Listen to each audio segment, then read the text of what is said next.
नमस्कार जी, सभी को राधे राधे। आज हम आपको बताएंगे बहुत ही मोस्ट इम्पोर्टेंट क्लास 12th विद्यार्थियों के लिए इम्पोर्टेंट क्वेश्चन है। जीव विज्ञान यानी बायोलॉजी में बहुत ही जबरदस्त क्वेश्चन है, तो इसे जरूर लर्न करें।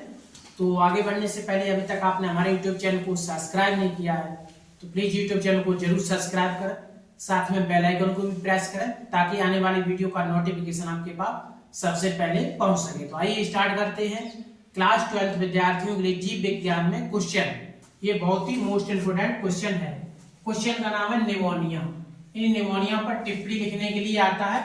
निमोनिया हो, टाइफाइड हो, जुकाम हो, मलेरिया हो, ये क्वेश्चन जरूर आएगा। कैंसर हो, ये जो इतनी दो टिप्पणियां दी होंगी तो उसमें से आपको एक करना पड़ेगा। ओके, तो आइए स्टार्ट करते हैं निमोनिया। तो निमोनिया के बारे में देखते हैं।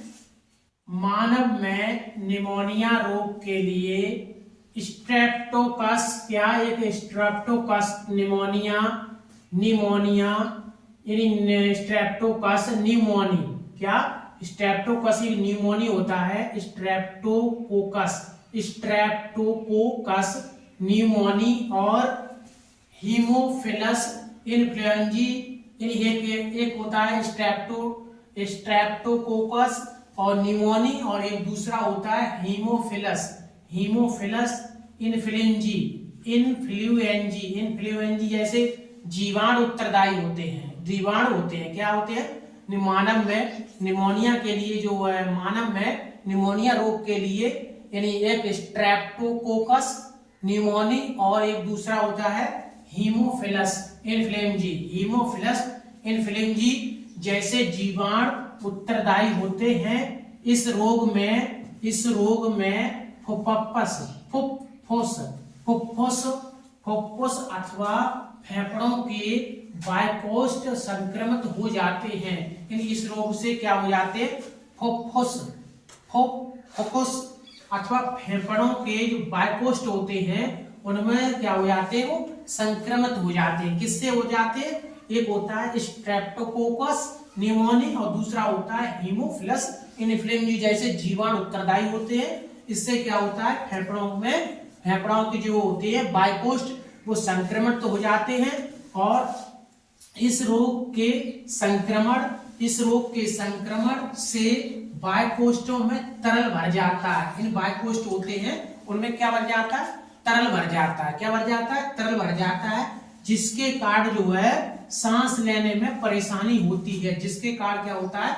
सांस लेने में परेशानी होती है। क्या भर जाता है? बायकोष्ठों में तरल भर जाता है और जिसके कारण हमें क्या होता है? सांस लेने में परेशानी होती है। और इस रोग के जो लक्षण होते हैं, निमोनिया के जो लक्षण होते हैं, क्या होता है? ज्वर यानी बुखार आएगा, ठिठुरन लगेगी और खांसी भी होगी और क्या होगा? और सिर दर्द होगा। ये आद लक्षण है। यानी क्या होगा? ज्वर भी आएगा, ठिठुरन भी होगी, खांसी भी होगी और सिर दर्द होगा। निमोनिया के जो लक्षण होते हैं वो क्या होते हैं? ज्वर भी होगा, ज्वर भी आ सकता है, ज्वर आए समझ लेना निमोनिया है, ठिठुरन लगे निमोनिया है, खांसी निमोनिया है और सिर दर्द, ये रोग होते हैं। सिर दर्द भी होता है निमोनिया।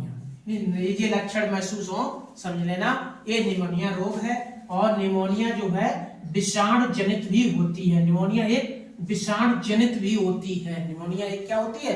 विषाणु जनित होती है। तो ये था निमोनिया से संबंधित इसकी परिभाषा। अब उसके रोकथाम भी कैसे करना चाहिए तब मुझे निमोनिया हो जाए तो उसकी रोकथाम कैसे करना चाहिए। तो नंबर 1, व्यक्तिगत व सामुदायिक स्वच्छता बढ़ाकर, साफ सफाई व्यक्ति को रखना चाहिए।